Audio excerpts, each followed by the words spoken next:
virus that has killed thousands of carp up in Storm Lake, Iowa, is the koi herpes virus. Now, it's been confirmed as the cause of the fish kill, and the Iowa DNR says the virus is only impacting common carp in the lake.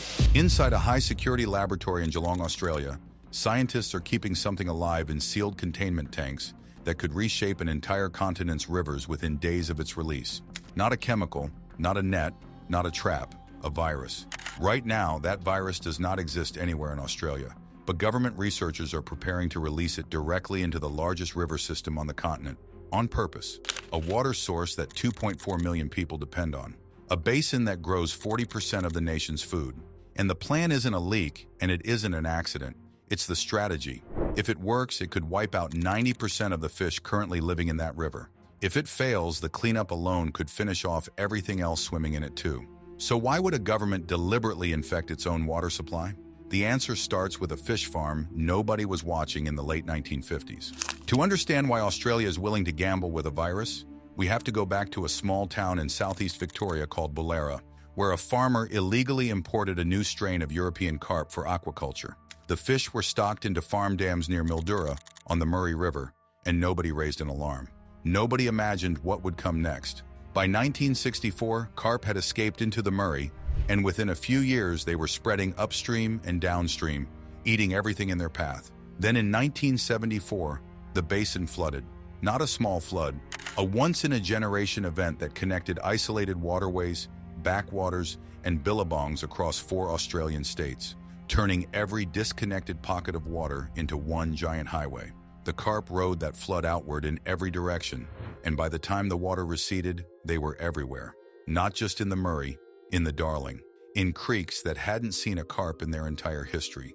One illegal shipment to one farm dam had become a continent-wide invasion in under a decade. Here's what makes carp different from most invasive species. They don't just eat the food, they destroy the habitat. Carp feed by rooting through the riverbed like underwater bulldozers, shoving their blunt heads into the mud, ripping up aquatic vegetation, and stirring clouds of sediment into the water.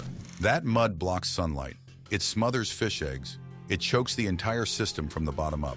A single adult female can produce over 1 million eggs in one season.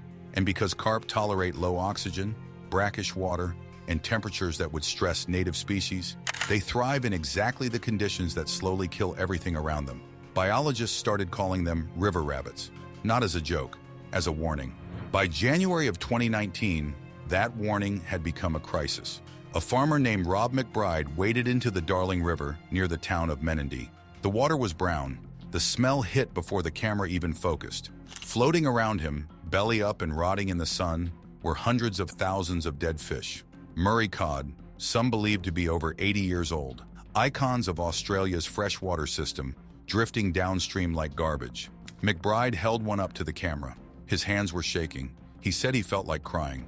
His neighbor Dick Arnold stood beside him, sputtering with rage, calling it a man-made disaster.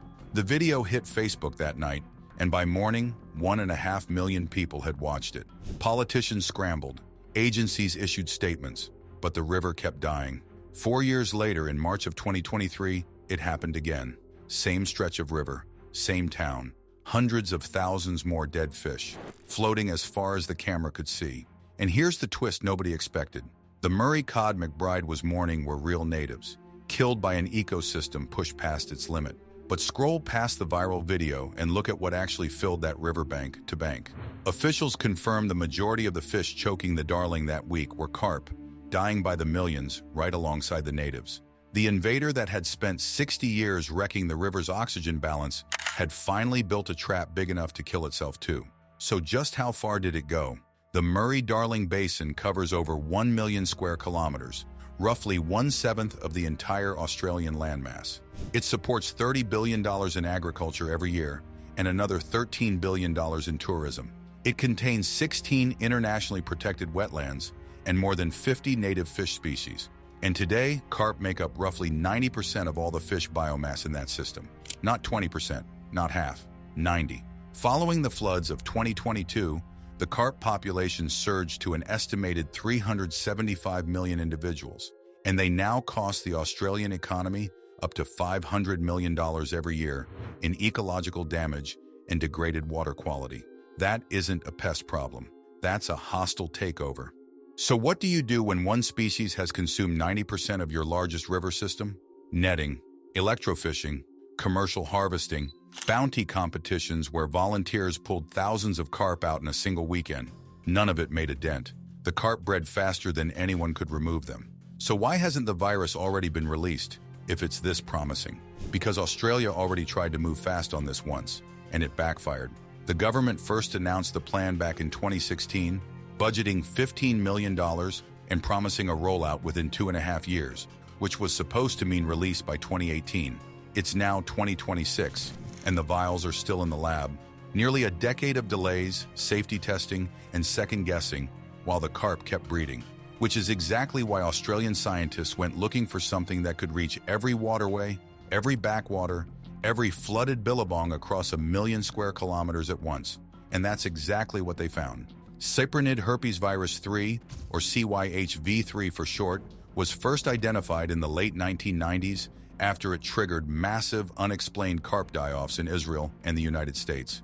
Entire lakes went quiet overnight. Fish floated in carpets thick enough to walk across. The virus attacks the gills swell shut, organs fail. Death comes within days, sometimes hours. In natural outbreaks, it has killed 70 to 95% of exposed carp, and it already exists in more than 30 countries across Europe, Asia, and North America. But it has never once reached Australia.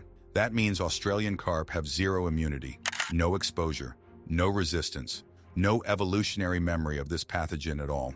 Releasing it into the Murray-Darling would mean hitting 375 million fish with something their bodies have never had to fight. It's the biological equivalent of dropping a lit match into a room that's been filling with gas for 60 years. Australia's National Science Agency, CSIRO, tested the virus inside one of the most advanced biocontainment facilities on the planet. And here's the thing, they didn't just test it on carp and call it done. Researchers exposed 13 native fish species to concentrations 100 to 1,000 times the dose needed to kill carp, injecting it directly and bathing the animals in it for good measure. They tested lamprey, crustaceans, frogs, and mice too, and every animal was monitored daily for 28 days straight. The result, across every single species, was identical. No clinical signs, no mortalities, no molecular evidence of infection.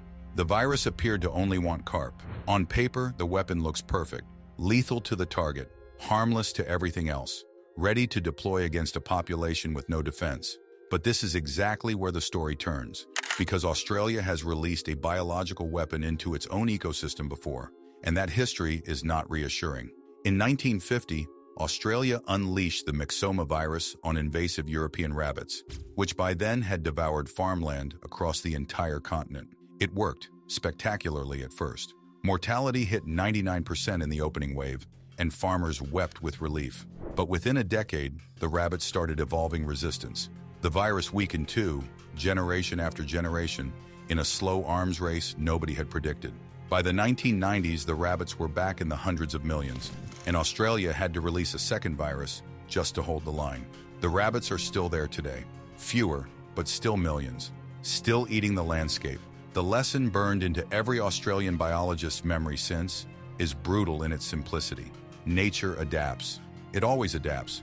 Researchers at the University of Exeter modeled exactly this scenario for carp, and their conclusion was blunt. The fish would evolve resistance, and populations would recover fast. Science writers covering the study summed it up in 3 words. The plan was dead in the water. So is resistance the worst-case scenario here? Not even close. The real nightmare is the cleanup. When carp die, they don't disappear. They float, they rot. And when millions of fish decompose in the same waterway at once, the process consumes every trace of dissolved oxygen left in the water. The result is called blackwater, a dead zone where oxygen drops so low that everything else suffocates too. The native fish, the crayfish, the mussels, the insects, the exact species this entire virus was supposed to save. Australia already knows what blackwater looks like. Both Menindee kills in 2019 and 2023 were this exact chain reaction on a smaller scale. Now picture triggering that same oxygen crash deliberately across the entire Murray-Darling Basin with hundreds of millions of decomposing carp carcasses at once. A processing plant in Deniliquin already converts dead carp into fertilizer, pulling hundreds of tons from the water every year and liquefying the fish into nutrient-rich slurry. But do the math. Even running around the clock, one factory cannot process hundreds of millions of fish before they start to rot. In remote stretches of the basin, hundreds of kilometers from the nearest road, the carcasses would simply decompose where they died.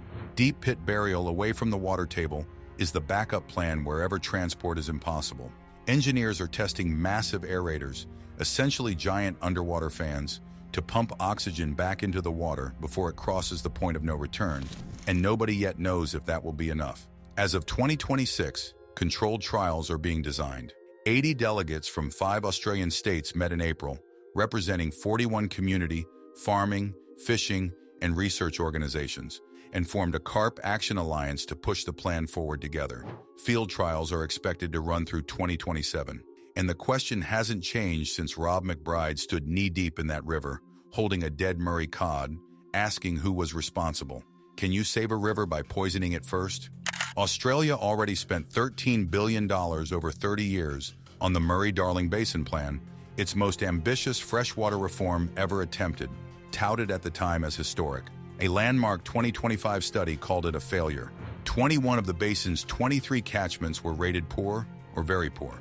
Native fish are a fraction of what they once were, and 375 million carp are still feeding, still breeding, still turning the water brown. Back in that lab in Geelong, the vials are still sealed. For now, the virus that could save the Murray-Darling or push it past the point of no return is sitting in cold storage, waiting on a government decision that will affect a river system the size of a small country. The margin between the most ambitious freshwater restoration in history and an ecological catastrophe worse than the one it's meant to fix comes down to oxygen molecules and rotting fish. So here's the question. If you had a weapon that could wipe out 90% of the species destroying your country's most important river, but releasing it might kill everything else too, would you pull the trigger? Let me know in the comments. And if you want to see what happened when another country tried something just as extreme to save its own ecosystem, you're not going to want to miss what's coming next.